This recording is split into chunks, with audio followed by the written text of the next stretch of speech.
ಎಲ್ಲರಿಗೂ ನಮಸ್ಕಾರ ಸ್ನೇಹಿತರೆ. ಫೆಬ್ರವರಿ 1, 2026ರಂದು ಅತಿ ಶಕ್ತಿಶಾಲಿ ಮಾಘ ಪೂರ್ಣಿಮಾ ಬಂದಿದೆ. ಇದನ್ನು ಭರತ ಹುಣ್ಣಿಮೆ ಅಂತ ಕರೆಯುತ್ತಾರೆ. ಈ ದಿನ ಉಪ್ಪನ್ನು ನಮ್ಮ ಅಂಗೈಯಲ್ಲಿ ಇಟ್ಟುಕೊಂಡು ನಮ್ಮ ಮನೋಕಾಮನೆ ಈಡೇರಿಸುವಂತೆ ಪ್ರಾರ್ಥಿಸಿದರೆ ಅದು ಈಡೇರುತ್ತದೆ ಎಂಬ ನಂಬಿಕೆ ಇದೆ. ನಮ್ಮ ಮೇಲೆ ಕೆಟ್ಟ ದೃಷ್ಟಿ ತಗುಲಿದ್ರೆ ಅದನ್ನು ಕಡಿಮೆ ಮಾಡುವ ವಸ್ತು ಕಲ್ಲುಪ್ಪು. ಕಲ್ಲುಪ್ಪಿನ ಮಹಾತ್ಮೆ ಬಗ್ಗೆ ನಿಮಗೆ ತಿಳಿದಿಲ್ಲದ ಕೆಲವು ಹೊಸ ಆಧ್ಯಾತ್ಮಿಕ ಮಾಹಿತಿ ಇಲ್ಲಿದೆ. ಸಾಮಾನ್ಯವಾಗಿ ಕಲ್ಲುಪ್ಪನ್ನು ಮಂಗಳಕರ ದಿನದಂದು ಖರೀದಿಸಲು ಹೇಳಲಾಗುತ್ತದೆ. ಇದೇ ವೇಳೆ ಕೆಲವು ನಿರ್ದಿಷ್ಟ ದಿನಗಳಲ್ಲಿ ಉಪ್ಪನ್ನು ಖರೀದಿಸಬಾರದು ಎಂಬ ಮಾತಿದೆ. ವಾಸ್ತುಶಾಸ್ತ್ರದ ಪ್ರಕಾರ ಕಲ್ಲುಪ್ಪಿಗೆ ಹೆಚ್ಚಿನ ಮಹತ್ವ ಇದೆ. ಕಲ್ಲುಪ್ಪು ಲಕ್ಷ್ಮೀ ದೇವಿಯನ್ನು ಆಕರ್ಷಿಸುತ್ತದೆ. ಲಕ್ಷ್ಮಿ ಸ್ವರೂಪವಾದ ಕಲ್ಲುಪ್ಪಿನಿಂದ ಕೆಲವು ಶಕ್ತಿಯುತವಾದ ಪರಿಹಾರಗಳನ್ನು ಮಾಡೋದ್ರಿಂದ ನಿಮ್ಮ ಮನೆಯಲ್ಲಿ ಲಕ್ಷ್ಮೀದೇವಿ ಶಾಶ್ವತವಾಗಿ ನೆಲೆಸುತ್ತಾಳೆ. ನಿಮ್ಮ ಜೀವನದಲ್ಲಿರುವ ಕಷ್ಟಗಳೆಲ್ಲವೂ ನಿವಾರಣೆಯಾಗಿ ನಿಮ್ಮ ಆದಾಯ ದುಪ್ಪಟ್ಟು ಬೆಳೆಯುತ್ತದೆ. ಕಲ್ಲುಪ್ಪಿಗೆ ಎಷ್ಟೋ ಹೆಚ್ಚು ದೈವಶಕ್ತಿ ಇದೆ.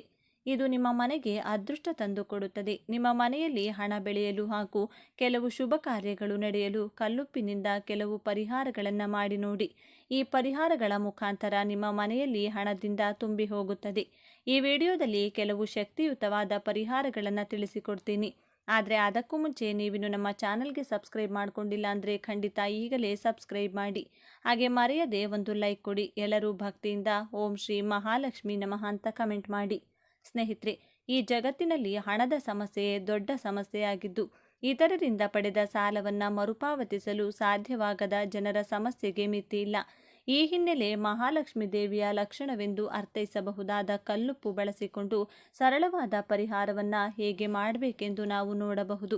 ಮಹಾಲಕ್ಷ್ಮಿ ದೇವಿಯು ಹಾಲಿನ ಸಮುದ್ರದಲ್ಲಿ ಕಾಣಿಸಿಕೊಂಡಿದ್ದರಿಂದ ಸಮುದ್ರದಲ್ಲಿನ ಕಲ್ಲುಪ್ಪನ್ನು ಮಹಾಲಕ್ಷ್ಮಿ ದೇವಿಯ ಅಂಶವೆಂದು ಪರಿಗಣಿಸಲಾಗಿದೆ. ಆದ್ದರಿಂದ ನಾವು ಮಾಡುವ ಎಲ್ಲ ಪರಿಹಾರಗಳು ತುಂಬ ಒಳ್ಳೆಯದು. ಮಹಾಲಕ್ಷ್ಮಿ ದೇವಿಯನ್ನು ಪೂಜಿಸಿ ಈ ಸರಳ ಪರಿಹಾರವನ್ನು ಮಾಡಿದರೆ ನಷ್ಟ ಮತ್ತು ಸಾಲದ ಬಾಧೆ ದೂರವಾಗುತ್ತದೆ. ಲಕ್ಷ್ಮೀದೇವಿ ಸ್ವರೂಪವಾದ ಕಲ್ಲುಪ್ಪಿನಿಂದ ಕೆಲವು ಶಕ್ತಿಯುತವಾದ ಪರಿಹಾರಗಳನ್ನು ಮಾಡಿದರೆ ರಾತ್ರೋರಾತ್ರಿ ಮಹಾಲಕ್ಷ್ಮಿ ನಿಮ್ಮ ಮನೆಯೊಳಗೆ ಹೆಜ್ಜೆ ಇಡುತ್ತಾಳೆ. ಲಕ್ಷ್ಮೀದೇವಿಗೆ ಪ್ರಿಯವಾದ ಶುಕ್ರವಾರದಂದು ಸ್ನಾನ ಮಾಡುವ ನೀರಿನಲ್ಲಿ ಸ್ವಲ್ಪ ಕಲ್ಲುಪ್ಪನ್ನು ಬೆರೆಸಿ ಸ್ನಾನ ಮಾಡಿದರೆ ನಿಮ್ಮ ಜಾತಕದಲ್ಲಿರುವ ದೋಷಗಳೆಲ್ಲ ಹೊರಟು ಹೋಗಿ ವಿಪರೀತವಾದ ಅದೃಷ್ಟ ಒಲಿಯುತ್ತದೆ. ಎಲ್ಲ ಕೆಲಸದಲ್ಲೂ ಗೆಲುವು ನಿಮ್ಮದಾಗುತ್ತದೆ. ಇನ್ನು ನಮ್ಮಲ್ಲಿ ತುಂಬ ಜನರು ಯಾವಾಗಲೂ ಆರ್ಥಿಕ ಸಮಸ್ಯೆಯಿಂದ ನೋವು ತಿನ್ನುತ್ತಿರುತ್ತಾರೆ. ಎಷ್ಟು ದುಡಿದರೂ ಹಣ ನಿಲ್ಲುವುದಿಲ್ಲ ಅಂತವರು ಕಲ್ಲುಪ್ಪನ್ನು ಒಂದು ಚಿಕ್ಕ ಪೇಪರ್ನಲ್ಲಿ ಸುತ್ತಿ ಅದನ್ನು ನಿಮ್ಮ ಪರ್ಸೊಳಗೆ ಇಟ್ಕೊಳ್ಳಿ. ಆಗ ನಿಮ್ಮ ಪರ್ಸೊಳಗೆ ಧಾರಾಳವಾಗಿ ಹಣ ಇರುತ್ತದೆ. ಆರ್ಥಿಕವಾಗಿ ಒಳ್ಳೆಯ ಅಭಿವೃದ್ಧಿ ಇರುತ್ತದೆ. ಮನೆಯ ಮುಖ್ಯ ದ್ವಾರವನ್ನು ಲಕ್ಷ್ಮಿ ಬಾಗಿಲು ಅಂತ ಹೇಳ್ತಾರೆ. ನಿಮ್ಮ ಮನೆಯಲ್ಲಿರುವ ದರಿದ್ರವೆಲ್ಲ ಹೊರಟು ಹೋಗಿ ನಿಮ್ಮ ಮನೆಗೆ ಅಷ್ಟೈಶ್ವರ್ಯ ಉಂಟಾಗಬೇಕು ಅಂದರೆ ಪ್ರತಿದಿನ ನೀರಿನಲ್ಲಿ ಕಲ್ಲುಪ್ಪು ಹಾಕಿ ಆ ನೀರನ್ನು ನಿಮ್ಮ ಮನೆ ಬಾಗಿಲಿನ ಮುಂದೆ ಸಿಂಪಡಿಸಿ. ಖಂಡಿತ ಲಕ್ಷ್ಮೀದೇವಿ ನಿಮ್ಮ ಮನೆಯೊಳಗೆ ಹೆಜ್ಜೆ ಇಡುತ್ತಾಳೆ.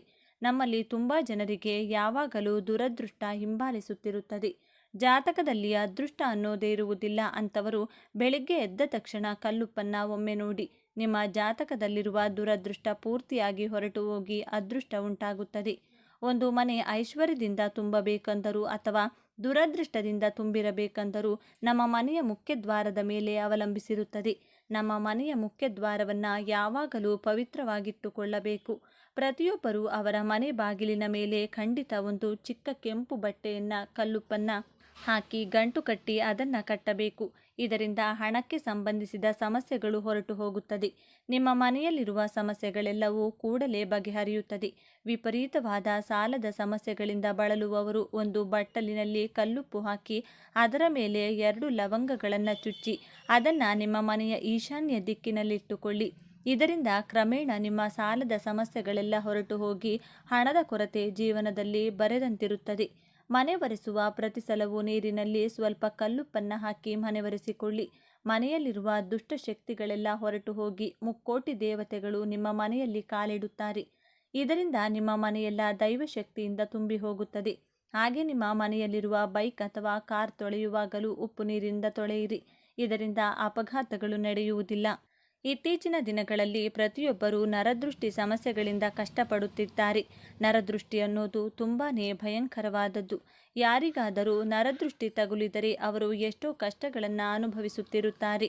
ಇದರಲ್ಲಿ ಮುಖ್ಯವಾಗಿ ಅನಾರೋಗ್ಯ ಸಮಸ್ಯೆ, ಜೊತೆಗೆ ಆರ್ಥಿಕ ಸಮಸ್ಯೆ ಬರುತ್ತದೆ.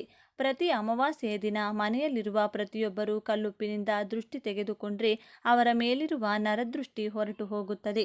ಒಳ್ಳೆಯ ಆರೋಗ್ಯ ಉಂಟಾಗುತ್ತದೆ. ಹಾಗೆ ನಿಮ್ಮ ಕುಟುಂಬಕ್ಕೂ ಒಳ್ಳೆಯ ಐಶ್ವರ್ಯ ಪ್ರಾಪ್ತಿಯಾಗುತ್ತದೆ. ಇನ್ನು ಅಡುಗೆ ಮನೆಯಲ್ಲಿ ಅಪ್ಪಿತಪ್ಪಿಯೂ ಸ್ಟೀಲ್ ಪಾತ್ರೆಯಲ್ಲಿ ಕಲ್ಲುಪ್ಪನ್ನು ಇಡಬಾರದು.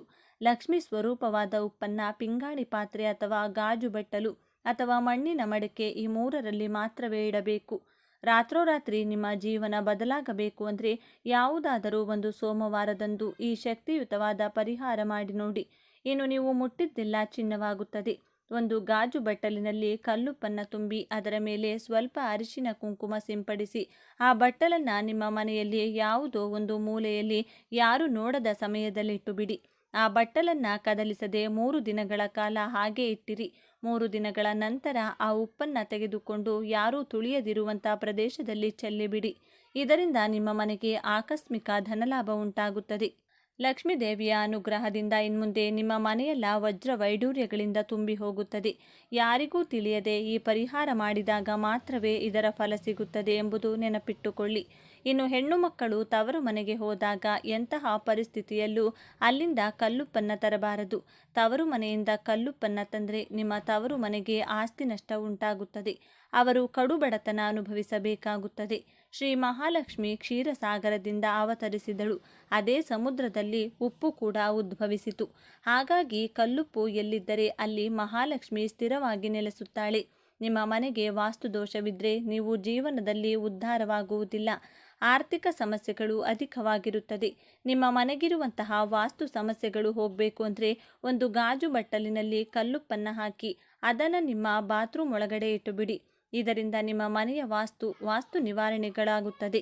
ನಿಮ್ಮ ಕುಟುಂಬದಲ್ಲಿ ಯಾವುದೇ ಸಮಸ್ಯೆಗಳು ತಲೆ ಎತ್ತುವುದಿಲ್ಲ. ಉಪ್ಪು ಸಾಕ್ಷಾತ್ ಲಕ್ಷ್ಮಿ ಸ್ವರೂಪ. ಹಾಗಾಗಿ ಶುಕ್ರವಾರದಂದು ಅಪ್ಪಿತಪ್ಪಿಯೂ ಯಾರಿಗೂ ಉಪ್ಪು ಕೊಡಬೇಡಿ. ಶುಕ್ರವಾರ ಯಾರಿಗಾದರೂ ಉಪ್ಪು ಕೊಟ್ಟರೆ ನಿಮ್ಮ ಮನೆಯಲ್ಲಿರುವ ಹಣವೆಲ್ಲ ನಾಶವಾಗುತ್ತದೆ. ಆದರೆ ಶುಕ್ರವಾರ ಉಪ್ಪು ಮನೆಗೆ ತಂದರೆ ಮಾತ್ರ ನಿಮ್ಮ ಮನೆಯಲ್ಲಿ ಲಕ್ಷ್ಮೀ ದೇವಿ ಹೆಜ್ಜೆ ಇಡುತ್ತಾಳೆ. ಹಾಗೆ ನಿಮ್ಮ ದೇವರ ಮನೆಯಲ್ಲಿ ಲಕ್ಷ್ಮೀ ದೇವಿ ಫೋಟೋ ಮುಂದೆ ಒಂದು ಬಟ್ಟಲಿನಲ್ಲಿ ಕಲ್ಲುಪ್ಪನ್ನು ಹಾಕಿಡಿ. ಇದರಿಂದ ನಿಮ್ಮ ಮನೆಯಲ್ಲಿ ಆರ್ಥಿಕ ಸಮಸ್ಯೆಗಳಿರುವುದಿಲ್ಲ. ಲಕ್ಷ್ಮೀ ದೇವಿಯ ಆಶೀರ್ವಾದ ನಿಮ್ಮ ಮನೆಯಲ್ಲಿ ಧನ ಪ್ರವಾಹ ಹೆಚ್ಚಾಗುತ್ತದೆ.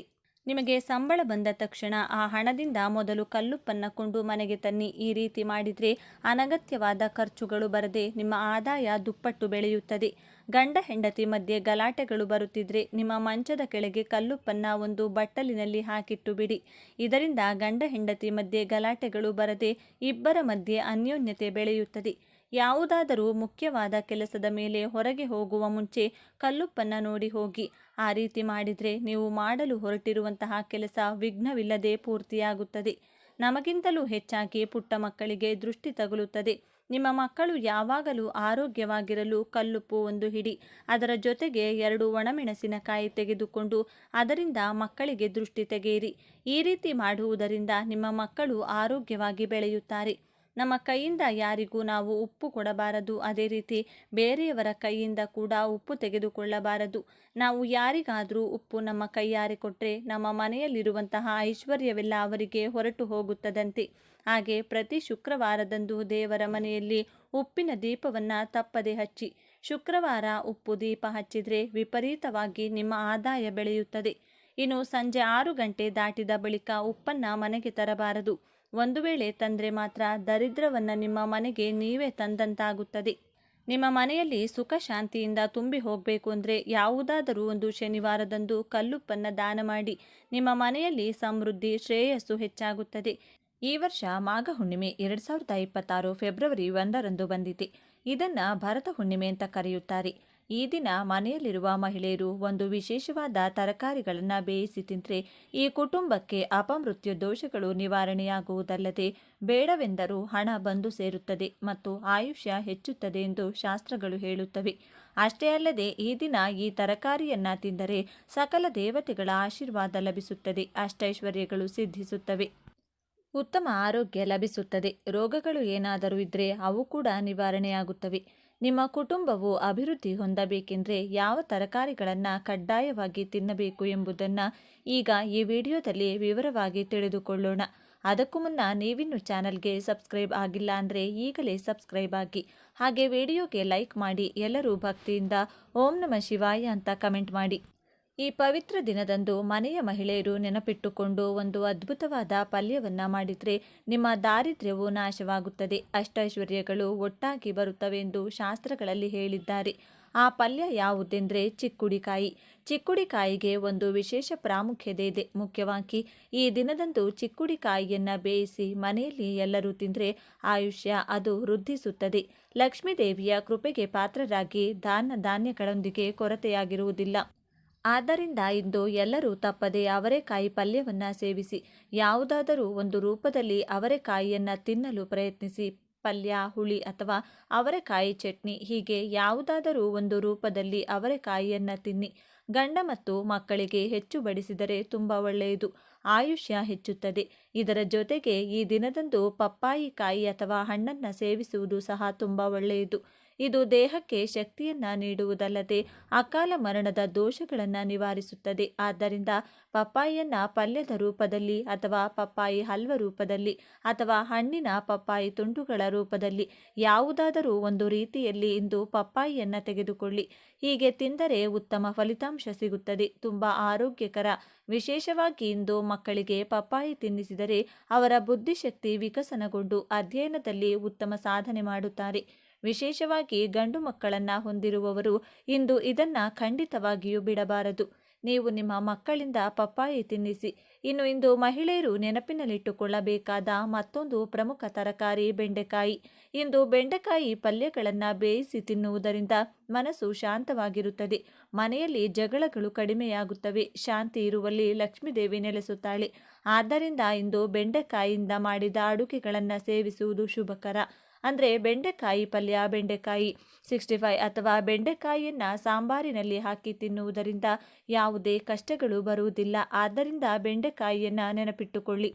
ಈ ಪವಿತ್ರ ದಿನದಂದು ಇರಬೇಕಾದ ಮತ್ತೊಂದು ಮುಖ್ಯವಾದ ಆಹಾರ ಹುರುಳಿ. ಶಾಸ್ತ್ರೋಕ್ತವಾಗಿ ಈ ಮಾಸದಲ್ಲಿ ಹುರುಳಿಗೆ ವಿಶೇಷ ಪ್ರಾಮುಖ್ಯತೆ ಇದೆ. ಈ ದಿನ ಹುರುಳಿಯನ್ನು ಬೇಯಿಸಿ ಒಗ್ಗರಣೆ ಹಾಕಿ ತಿಂದರೆ ಅಥವಾ ಬಿಸಿ ಬಿಸಿ ಹುರುಳಿ ಸಾರು ರೂಪದಲ್ಲಿ ಸೇವಿಸಿದರೆ ಅಥವಾ ಹುರುಳಿ ಬೇಳೆ ರೂಪದಲ್ಲಿ ತಿಂದರೆ ಸಾಕ್ಷಾತ್ ಸಕಲ ದೇವತೆಗಳ ಅನುಗ್ರಹ ಪ್ರಾಪ್ತಿಯಾಗುತ್ತದೆ.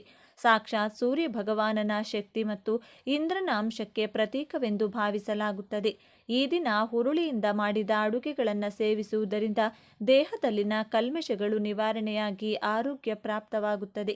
ಅಷ್ಟೇ ಅಲ್ಲದೆ ನಿಮ್ಮ ಜಾತಕದಲ್ಲಿರುವ ಗ್ರಹದೋಷಗಳು ನಾಶವಾಗುತ್ತವೆ. ಏಕೆಂದರೆ ಹುರುಳಿ ಕಾಳುಗಳು ಗ್ರಹದೋಷಗಳನ್ನು ನಿವಾರಿಸುತ್ತವೆ.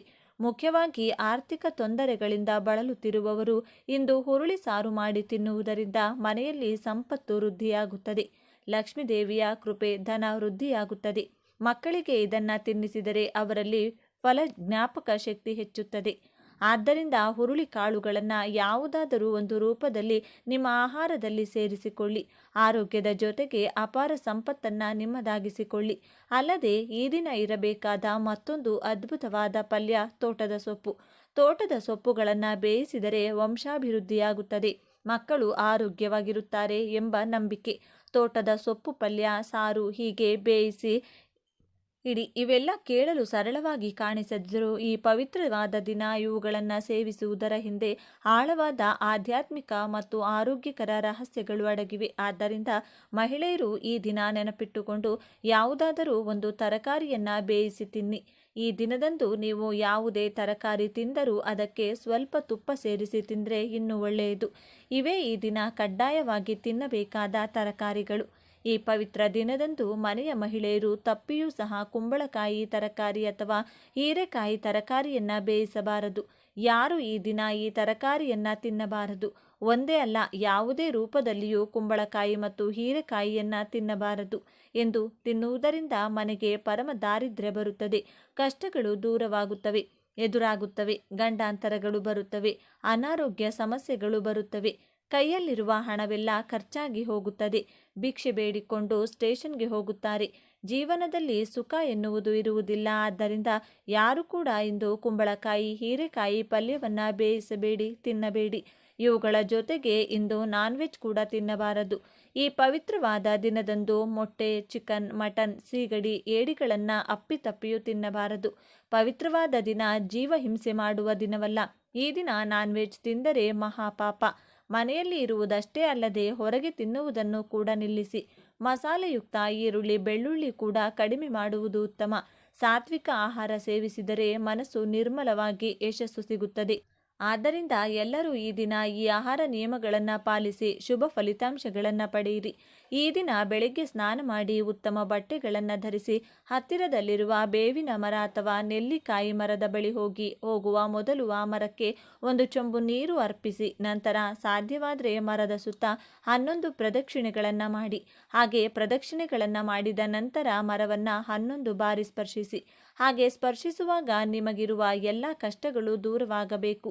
ನಮ್ಮ ಮನೆಗೆ ಲಕ್ಷ್ಮೀದೇವಿ ನಾರಾಯಣನೊಂದಿಗೆ ಬಂದು ನೆಲೆಸಬೇಕು, ನಮಗೆ ಧನಲಾಭವಾಗಬೇಕೆಂದು ಹೇಳಿ ನಂತರ ಸ್ವಲ್ಪ ಸಮಯ ಆ ಮರದ ಕೆಳಗೆ ಕುಳಿತುಕೊಳ್ಳಿ. 2 ನಿಮಿಷ ಕುಳಿತು ಮರದಿಂದ ಬರುವ ಗಾಳಿಯನ್ನು ಸೇವಿಸಿ ಪ್ರಕೃತಿಯನ್ನು ಆನಂದಿಸಿ. ಹೀಗೆ ಯಾವಾಗಲಾದರೂ ಒಮ್ಮೆ ಪ್ರಕೃತಿಯೊಂದಿಗೆ ಸಮಯ ಕಳೆದರೆ ಮನಸ್ಸಿಗೆ ತುಂಬಾ ಸಂತೋಷವಾಗುತ್ತದೆ. ಆದ್ದರಿಂದ ಅನೇಕ ರೋಗಗಳು ಕೂಡ ಗುಣವಾಗುತ್ತವೆ. ಮುಖ್ಯವಾಗಿ ಈ ದಿನದಂದು ಬೇವಿನ ಮರವನ್ನು ಸ್ಪರ್ಶಿಸಿದರೆ ಲಕ್ಷ್ಮೀದೇವಿಯ ಅನುಗ್ರಹ, ವಿಷ್ಣು ಮೂರ್ತಿಯ ಅನುಗ್ರಹ ಸಿಗುತ್ತದೆ. ತುಂಬ ಒಳ್ಳೆಯದಾಗುತ್ತದೆ. ಶ್ರೀ ಮಹಾವಿಷ್ಣುವಿನ ಸ್ವರೂಪವೆಂದು ಭಾವಿಸುತ್ತಾರೆ. ನೆಲ್ಲಿಕಾಯಿ ಲಕ್ಷ್ಮೀದೇವಿಗೆ ತುಂಬ ಪ್ರಿಯವಾದದ್ದು. ಈ ಮರವನ್ನು ಶ್ರೀ ಮಹಾವಿಷ್ಣುವಿನ ರೂಪದಲ್ಲಿ ಹೆಚ್ಚಾಗಿ ಪೂಜಿಸುತ್ತಾರೆ. ನೆಲ್ಲಿಕಾಯಿ ಮೇಲೆ ದೀಪ ಹಚ್ಚುವ ಸಂಪ್ರದಾಯವೂ ಇದೆ. ನೆಲ್ಲಿಕಾಯಿ ಮರದಲ್ಲಿ ಅನೇಕ ಔಷಧೀಯ ಗುಣಗಳಿವೆ. ಆಯುರ್ವೇದದಲ್ಲಿ ಬಳಸುವ ಪ್ರಸಿದ್ಧ ಔಷಧವಾದ ತ್ರಿಚಲ ಚೂರ್ಣದಲ್ಲಿ ನೆಲ್ಲಿಕಾಯಿ ಪುಡಿಯು ಒಂದು ಭಾಗವಾಗಿದೆ. ನೆಲ್ಲಿಕಾಯಿ ಮರವನ್ನು ಪೂಜಿಸಿದರೆ ಸಮಸ್ತ ವಿಷ್ಣು ಕ್ಷೇತ್ರಗಳಲ್ಲಿ ವಿಷ್ಣು ಪೂಜೆ ಮಾಡಿದ ಫಲ ಸಿಗುತ್ತದೆ. ನೆಲ್ಲಿಕಾಯಿ ಮರವೆಂದರೆ ವಿಷ್ಣುವಿಗೆ ಮಾತ್ರವಲ್ಲ, ಶಿವನಿಗೂ ಬಹಳ ಇಷ್ಟ. ಲಕ್ಷ್ಮೀದೇವಿ ಭೂಮಿಗೆ ಬಂದಳು. ಆ ಸಮಯದಲ್ಲಿ ಶಿವಕೇಶವರನ್ನ ಪೂಜಿಸಬೇಕೆಂದುಕೊಂಡಳು. ಇಬ್ಬರನ್ನು ಒಂದೇ ಸಮಯದಲ್ಲಿ ಪೂಜಿಸಬೇಕೆಂದುಕೊಂಡಳು ಅವಳು. ನೆಲ್ಲಿಕಾಯಿ ಮರವನ್ನು ಆರಿಸಿಕೊಂಡು ನೆಲ್ಲಿಕಾಯಿ ಮರವನ್ನು ಪೂಜಿಸಿ ಶಿವಕೇಶವರ ಅನುಗ್ರಹವನ್ನು ಪಡೆದಳು ಎಂದು ಪುರಾಣಗಳು ಹೇಳುತ್ತವೆ. ಈ ಕಥೆಯ ಮೂಲಕ ಶಿವಕೇಶವರು ನೆಲ್ಲಿಕಾಯಿಯ ಮರದಲ್ಲಿ ವಾಸಿಸುತ್ತಾರೆಂದು ತಿಳಿದು ಬರುತ್ತದೆ. ಅಷ್ಟೇ ಅಲ್ಲ, ನೆಲ್ಲಿಕಾಯಿ ಮರದ ಕೆಳಭಾಗದಲ್ಲಿ ಬ್ರಹ್ಮ ಕೂಡ ಇರುತ್ತಾನೆ ಎಂಬ ನಂಬಿಕೆ ಇದೆ. ಇದೇ ಮರದ ಕೆಳಗೆ ಪುರಾಣ ಕಾಲಕ್ಷೇಪ ಮಾಡಿದರೆ ಜನ್ಮ ಜನ್ಮಾಂತರದ ಪಾಪಗಳು ನಾಶವಾಗುತ್ತವೆ. ಅಷ್ಟೇ ಅಲ್ಲ, ಬೇವಿನ ಮರ ಕೂಡ ಬಹಳ ವಿಶೇಷವಾದದ್ದು. ಹಿಂದೂ ಧರ್ಮದಲ್ಲಿ ಕೆಲವು ಮರಗಳನ್ನು ಪೂಜನೀಯ ಮರಗಳೆಂದು ಮತ್ತು ಪವಿತ್ರ ಮರಗಳೆಂದು ಗುರುತಿಸಲಾಗಿದೆ. ಅವುಗಳಲ್ಲಿ ಬೇವಿನ ಮರವು ಆರೋಗ್ಯಕ್ಕೆ ಒಳ್ಳೆಯದಾಗಿರುವುದರ ಜೊತೆಗೆ ವಾಸ್ತು ಪ್ರಕಾರವು ಅನೇಕ ಪ್ರಯೋಜನಗಳನ್ನು ನೀಡುತ್ತದೆ. ಶುಭ ಕಾರ್ಯವಾಗಲಿ ಹಬ್ಬವಾಗಲಿ ಮಾವಿನ ಎಲೆಗಳನ್ನು ಎಷ್ಟು ಮುಖ್ಯವಾಗಿ ಅಲಂಕರಿಸುತ್ತೇವೆಯೋ ಅವುಗಳಿಗೆ ನಮ್ಮ ಸಂಪ್ರದಾಯದಲ್ಲಿ ಎಷ್ಟು ಪ್ರಾಮುಖ್ಯತೆ ಇದೆಯೋ ಅಷ್ಟೇ ಪ್ರಾಮುಖ್ಯತೆ ಬೇವಿನ ಎಲೆಗೂ ಇದೆ. ಬೇವಿನ ಮರ ಬಹಳ ಪವಿತ್ರವಾದದ್ದು. ವೈದ್ಯಕೀಯದಲ್ಲಿ ಇದರ ಪಾತ್ರದ ಬಗ್ಗೆ ಕೌಟಿಲ್ಯನು ಅರ್ಥಶಾಸ್ತ್ರದಲ್ಲಿ ವಿವರಿಸಿದ್ದಾನೆ. ನಮ್ಮ ಪ್ರಾಚೀನ ಆಯುರ್ವೇದದಲ್ಲಿಯೂ ಬೇವಿನ ಬಗ್ಗೆ ಅನೇಕ ಪುರಾವೆಗಳಿವೆ. ಭೂಮಿಯ ಮೇಲೆ ಅಮೃತದ ಹನಿಗಳು ಬಿದ್ದರೆ ಅದು ಬೇವಿನ ಮರವಾಗಿ ಮಾರ್ಪಟ್ಟಿದೆ ಎಂದು ಪುರಾಣಗಳಲ್ಲಿ ಕಥೆಗಳಾಗಿ ಬರೆದಿದ್ದಾರೆ. ಯಾರಾದರೂ ತಮ್ಮ ಜೀವನದಲ್ಲಿ ಒಂದು ಬೇವಿನ ಮರವನ್ನು ನೆಟ್ಟರೆ ಅವರು ನೇರವಾಗಿ ಸ್ವರ್ಗವನ್ನು ಸೇರುತ್ತಾರೆಂದು ಶಾಸ್ತ್ರ ಹೇಳುತ್ತದೆ. ಆದ್ದರಿಂದ ನೀವು ಕೂಡ ನಾಳೆ ಬೇವಿನ ಮರವನ್ನು ಅಥವಾ ತಾಮ್ರದ ನೆಲ್ಲಿಕಾಯಿ ಮರವನ್ನು ಯಾವುದೇ ಈ ದಿನ ಸ್ಪರ್ಶಿಸಿ ಫಲಿತಾಂಶಗಳನ್ನು ಪಡೆಯಿರಿ. ಈ ಒಂದು ವಿಶೇಷ ಮಾಹಿತಿ ನಿಮಗೆ ಇಷ್ಟವಾದರೆ ತಪ್ಪದೆ ಜೈ ಸುಬ್ರಹ್ಮಣ್ಯ ಸ್ವಾಮಿ, ಜೈ ಲಕ್ಷ್ಮೀ ನರಸಿಂಹಸ್ವಾಮಿ ಅಂತ ಬರೆದು ಈ ವಿಡಿಯೋವನ್ನು ಎಲ್ಲರಿಗೂ ಶೇರ್ ಮಾಡಿ. ಮುಂದಿನ ಬಾರಿ ಮತ್ತೊಂದು ವಿಶೇಷ ದೈವ ಮಾಹಿತಿಯೊಂದಿಗೆ ಚಾನಲ್ ಮೂಲಕ ಭೇಟಿಯಾಗೋಣ. ಧನ್ಯವಾದ ಸ್ನೇಹಿತರೆ.